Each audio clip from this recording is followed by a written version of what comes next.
Eu amo histórias que se passam na década de 70. Também gosto de histórias que se passam na década de 60 e 80, mas sobretudo na década de 60, de 70, porque tinha aquela atmosfera do Woodstock, que aconteceu ali no finalzinho da década de 60. Já no início da década de 70, tinha essa atmosfera do Woodstock. É uma década que tem muito essa atmosfera de liberdade, de descoberta, de conhecimento. É uma década também que estava muito na moda do ocultismo, onde surgiram obras que até hoje reverberam na literatura e no imaginário das pessoas, como O Exorcista e também A Profecia, que depois foram adaptados para o cinema e foi o maior sucesso. Então tem a atmosfera da década de 70, ela é permeada de simbolismos, né? E esse simbolismo ele também respingou nas músicas, sim, nas músicas. E hoje vamos falar sobre Daisy Jones e The Six. Acho que é o sexto livro da Taylor Jenkins Reid. Eu já li alguns livros dela e, gente, vamos conversar sobre esse livro hoje. Eu acho que promete. Vamos lá. Daisy Jones e The Six, se eu não estiver enganado, é o sexto livro da Taylor Jenkins Reid. É um livro maravilhoso, eu gostei bastante, me surpreendeu muito. Eu comecei a ler o livro, eu acho que ali até as primeiras 50 páginas, ou eu acho que 50 páginas, as primeiras 50 páginas, uns 10%, porque eu li no Kindle. E os primeiros 10% do livro eu ainda não estava me conectando com a história, eu ficava dizendo o que vai acontecer aqui, enfim, mas aí eu descobri o motivo depois. Eu acho que foi pelo fato de que o livro ele é construído de uma forma diferente. Eu acho que eu ainda não estou acostumado, eu acho que eu nunca li livros dessa forma, que ele é como se fosse uma espécie de entrevista. Aliás, minto, li um livro de entrevista que a Susan Sontag deu para Rolling Stones, mas esse aqui é diferente. Ali é uma não ficção, aqui é ficção. Daisy Jones e The Six vai contar a história, né, de uma banda de muito sucesso da década de 70, uma banda fictícia, só que ela escreve de uma forma tão original que parece ser real. E em vários momentos eu disse, caramba, como isso é real. A priori a gente vai começar ali com a história da Daisy Jones. Alguma repórter, né, chega ali na casa desse pessoal, né, que eles já estão mais velhos, se eu não estiver enganado, acontece ali em 2012, e essa história acontece nos anos 70, né, mas em 2012 eles já estão mais idosos, e aí chega uma repórter que quer fazer uma matéria sobre Daisy Jones e The Six, né? Essa banda que revolucionou toda uma indústria musical e que até nos dias de hoje ainda reverbera com essas músicas que ainda passam na rádio, com aquelas seleções de clássicos do passado. Então é uma banda ainda muito conhecida e ela resolve fazer essa entrevista. E a gente vai acompanhar ao longo desse livro essa entrevista. E essa entrevista é muito reveladora, porque a gente vai saber desde podemos dizer, da gênese, né, dos primórdios do surgimento da banda, Daisy Jones and the Six, até o término e as brigas e as confusões ao longo dessa história. Foi uma história que durou ali anos. Primeiro a gente vai começar com a história da Daisy Jones. Ela vai começar ali descobrindo que tem um dom de cantar, que ela gosta de cantar. Os pais da Daisy Jones, são os pais um pouco, podemos dizer, negligentes. Eles nem vê a filha saindo de casa, para vocês terem uma noção, nem vê se a filha tá em casa. A filha passa dias fora. Quando chega, eles atuam ali como normalidade, porque acho que a filha tá sempre no quarto. Enfim, é bem isso. Mas a Daisy, ela tem um sonho. O sonho dela não era nem estudar, como muitos queriam que ela estudasse, formasse, tivesse a faculdade, aquela coisa toda, né? Ela queria ser um artista, e ela era um artista, e ela vai descobrindo isso aos poucos. E ela vai fazendo testes, muitos não gostam da voz dela, do jeito dela, e isso é muito característico porque se a gente pegar as histórias de diversos cantores e diversos artistas, e eles têm histórias muito similares, que no início ninguém gostou, não, a voz estranha, isso me lembrou muito, acho que se eu não estou enganado, A Rosalía, né, que hoje está um sucesso gigantesco, aquela cantora espanhola, ela, se eu não me engano, ela participou de um desses realities, né, tipo de The Voice, alguma coisa assim. E o Ídolos, essas coisas. E aí, isso assim, me remeteu logo na mente, porque logo ela foi reprovada, parece que não gostaram muito da voz dela, e hoje ela é um sucesso, né? E mais ou menos a gente vê essas mesmas características desses artistas, né? Que no início não era muito aceitável a voz, o jeito e tal, mas ao longo do tempo as coisas mudam, né? E a indústria da música, ela quer novidade. Ela quer inovação, e ali encontraram na voz, né, da voz poderosíssima da Daisy Jones. Daisy Jones que vai ser contratada por uma gravadora, mas aí há conflitos ali porque ela quer do jeito dela. E a gente sabe muito bem, pegando também gancho nessas histórias, né, de que os cantores e bandas comentam, né, que a gente entra para uma gravadora, mas não é bem assim. As coisas lá não é como você quer, é como o seu empresário quer ou como a própria gravadora quer, porque eles dizem que tem uma visão comercial e você não tem a visão comercial. Aí tem aqueles conflitos que eu acho que são conflitos muito comuns nesse meio, né? Por exemplo, muitas cantoras e cantores têm dificuldade de lançar o seu primeiro álbum, porque tem que antes hitar na internet, por exemplo, hoje tem que irritar no TikTok para só então lançar o seu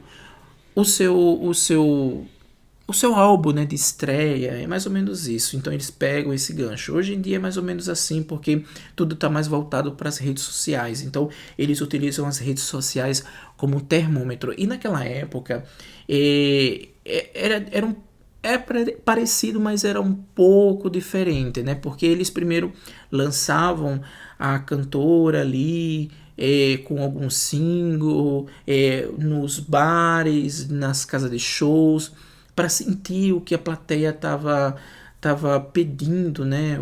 O despertar, os olhares. Então era mais ou menos assim. Então eles lançam, né? Faz essa proposta para a Daisy não gosta muito, e a Daisy a gente percebe que ela é logo assim, nesse primeiro contrato, nesse primeiro contato e contrato com a gravadora, a gente percebe que ela é muito impulsiva e ela quer as coisas como ela quer, sobretudo nessa questão das músicas que ela escreveu, que ela acha que é muito, muito superior a todas, sobretudo aquele rol ali que já está na gravadora, que a gravadora geralmente tem uma biblioteca, né, de músicas ali à espreita, esperando alguém chegar para lançá-las. Então tem tudo isso. E eu acho isso bem interessante, ver esse conflito.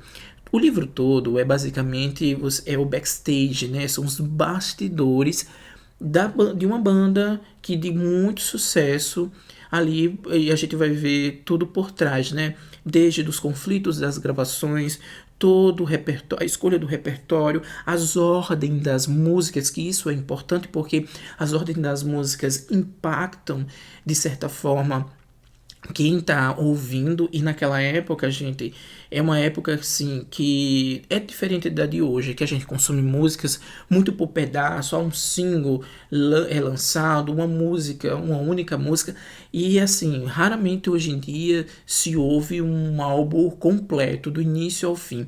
Mas naquela época não, era a época do vinil, o vinil estava ali no apogeu. Então você pode pensar que naquela época as pessoas compravam vinil e ouviam do início ao fim. E esse início ao fim tinha que ter um certo equilíbrio. E aí eles faziam essa questão das emoções, né? Primeiro tem que estar aquele negócio para chocar, e aí depois tudo aquilo, né? É maravilhosa essa história, né? Da gente acompanhar todo esse percurso, né? Desde o início da Daisy Jones, a descoberta dela, até a inserção dela na banda. Por outro lado, temos a banda The Six. É interessante, quando eu digo por outro lado, temos a banda The Six, porque ao longo do texto, né, do livro da Taylor Jenkins Reid, como a gente vê todo um aspecto de entrevista, então são várias opiniões sobre o mesmo momento, né? E ali, por exemplo, a Daisy dá o seu ponto de vista. Depois tem o Billy. O Billy é o vocalista ali do The Six. E temos outros protagonistas também que traz esses panoramas, né? E eu achei isso bem interessante porque a gente vê um pouco de pluralidade. Por que eu digo pluralidade? Porque não observamos o livro como um único ponto de vista. Ali temos diversos pontos de vista, né? Da Daisy Jones, do Billy, do Graham, da Camila, né? Que é a Camila, a esposa do Billy, que tem também depois uma criança. Então é bem interessante essa questão, porque eu gostei bastante. Eu acho que isso foi um dos pontos altos do livro, pelo fato de que ter vários pontos de vista. E ela dá voz, né? A autora dá voz para cada pessoa. É como se todos fossem protagonistas, todos tivessem espaços ali iguais, não é que um sobrepõe o outro. Claro que tem um pouco de holofote entre o Billy e a Daisy Jones, que eu considero ali os protagonistas, mas eu acho que todos ali têm uma espécie de equilíbrio, porque ela dá espaço para cada um. E isso eu achei maravilhoso, gostei bastante de ver essa perspectiva, porque, por exemplo, quando eles se conhecem, né, e a Daisy entra na banda, né, porque ela entra na banda ali, há muitos conflitos, né, a gente vê essa questão de vários pontos de vista. Ah, a Daisy é isso, a Daisy é aquilo, não, o Billy é isso, o Billy é aquilo. E não só sobre a visão da Daisy, não só sobre a visão do Billy, mas de outros componentes da banda, né? Uma outra coisa que chama atenção é a atmosfera em que a autora inseriu a banda, né? A gente sabe muito bem, a banda é uma banda de sucesso dos anos 70, como eu tinha comentado anteriormente, e ela queria jogar essa banda em uma atmosfera, em um cenário realmente dos anos 70. Então a gente vê ali muitas referências mesmo sobre o estilo das coisas dos anos 70, a atmosfera, como eu disse anteriormente, vem a atmosfera muito do Woodstock, a atmosfera da liberdade, a atmosfera das músicas que estavam circulando ali e de tudo que circulava sobre a cultura dos anos 70. Também essa questão das drogas, algumas pessoas até criticaram, eu estava lendo alguns comentários sobre esse livro e eu vi muita gente criticando que a Telho pesou a mão um pouco sobre essa questão das drogas, mas aí eu discordo. Eu discordo porque eu acho que essa era a atmosfera dos anos 70. Se vocês lerem livros sobre os anos 70, ou verem documentários sobre os anos 70, e é bem isso mesmo. Até mesmo livros de autores muito renomados sobre os anos 70 e essa questão da liberdade das drogas, por exemplo, o do Aldous Huxley, alguma coisa da Portas do Céu. Eu vou botar aqui a capinha. Alguma coisa Portas do Céu, que ele fala sobre essa atmosfera de tudo, como era essa questão das drogas, né? Então fala diversas vezes sobre isso, ela enfatiza muito isso, e eu acho que é essa atmosfera dos anos 70, essa questão da descoberta dessas substâncias, dessas coisas alucinógenas, dessa coisa paz e amor, então é muito disso que a gente percebe dos anos 70. E por isso que eu discordo dessas críticas. Ah, ela pesou a mão. Eu acho que ela não pesou a mão. Eu acho que ela fez. Ela trouxe esse artifício dessas histórias dos anos 70, de como era a atmosfera. Eu acho que pra gente ficar mais inserido ainda, caramba, os anos 70 era punk. Era forte.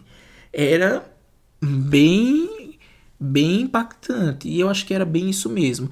Por exemplo, se a gente vê um pouco ali de Só Garotos, de Perry Smith, a gente sente um pouco da vibe dos anos 70 ali, né? Porque começou ali nos anos 70, aquela história, entra para os anos 80, tem a questão do HIV também, mas nos anos 70 tem muito essa questão do culto à liberdade. E a gente vê isso muito, principalmente na figura da Daisy Jones. Era uma mulher destemida, que não media esforços para nada, né? Eu acho que era bem isso, essa vibe dos artistas. Ela consumia a substância que ela queria, até ela fala que a facilidade de encontrar esses entorpecentes na época era muito grande. E assim, a gente vê muitos dos artistas, né, vários artistas que morreram de overdose naquela época, que eu acho que essa é a vibe que o Daisy Jones traz. Por isso que eu discordei, né, daqueles comentários, porque eu acho que essa vibe que a Taylor Jenkins Reid traz, porque de fato é bem isso, né? E é tanto que a gente viu aí alguns resultados não tão legais, como mortes de alguns grandes artistas por overdose. Uma coisa que, para finalizar, que me chamou muito a atenção é na história da Daisy Jones, diversos momentos, diversos aspectos, me lembrou muito a história da Amy Winehouse, sim, aquela cantora britânica que morreu tão jovem, também vítima de uma overdose. Mas a história, sabe, da Daisy com o namorado dela, com barra marido, e que ele incentivava ela a consumir algumas coisas. Isso me lembrou muito a história da Amy House, essas histórias que a mídia, a imprensa sempre divulgavam, né? A forma de como ela chegava nos eventos bêbada, a forma como ela chegava nos lugares e que não se comportavam que não se comportava direito e que todo o comportamento, né, era muito, as pessoas ficavam muito apreensivas porque nunca se sabia como a Daisy Jones ia se comportar. Enfim, gente, é um livrão, eu gostei bastante. Claro que tem os seus clichês, é um livro muito destinado ao público jovem, né? Então, tem sim seus clichês, mas eu considero um livro 5 estrelas, porque eu gosto da vibe dos anos 70, eu acho que é uma década muito interessante. Enfim, o livro me encantou demais. E outra coisa, um plus, no finalzinho do livro, tem as músicas que eles cantam, né? E para alegrar ainda a galera, várias músicas já estão disponíveis no Spotify. Outra coisa, gente, a série vai estrear agora, no dia 3 de março. Já tem diversas imagens que captam muito bem. E era exatamente como eu pensei ao ler o livro. É exatamente isso, como eu pensei. Olha essas imagens maravilhosas.